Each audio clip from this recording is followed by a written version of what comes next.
Amako Genesis 37 etingi ko bangandap inyodo Joseph adabadendap nyom ni tingi pri kon no fim bangandap mangini bongoka mangutonga manyene ndap ndabado di yongdap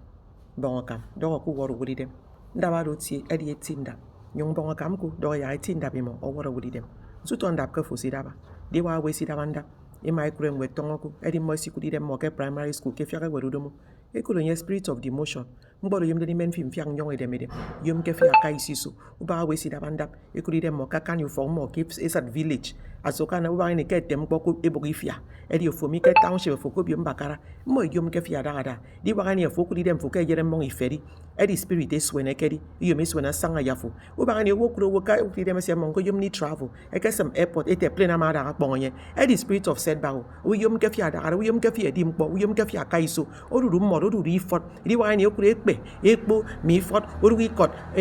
ekpo krunsioncio unam ke benefi awro te ke spirit ifot omomom fiesen ke bokammo ana fo daga da bongokam ana daga da tent etie utrodia ana daga da no idem for days of fasting odogo baseri kpo imo yak ko do ro ba se ke meni kpo fi yak ko bo ifot ko danda fo nambo bro di ba kan ye fo ko do kana ye fo kenda e de odudu ndem kedi odudu do si ba bia mpo kede mewo abia di ni so wo ono owu ndi okiso afodi a odi akenda ete kidi timpo nsina mbodi aka ke rimbo pa ngotonko mpo songo ka ida mi woni no owu di akenda bi di timpo ko di dem ke rimbo mi o songo woni no owu ama dia odia kenda edi spiritual oppression eyum ni weaken fi spiritually moro maira odia so bekam edi no fi adia ba to for di spiritually weak yang bongo kam no fi ndi on kenda ba do sida ba de ama dabanda ndaba do kada ba de do mi fonke modo ya heaven e biara nya taida ida mi mbongo kam no fi so video mi nte ndi on kenda nya nda fotie edi modo ya basi aka iso tat fi nyen ba to do fokul tie kam edwa de ko do ndaba de ya de ka ba ngade sibede kedem mem ko do yum de ni tibi da mi mekini so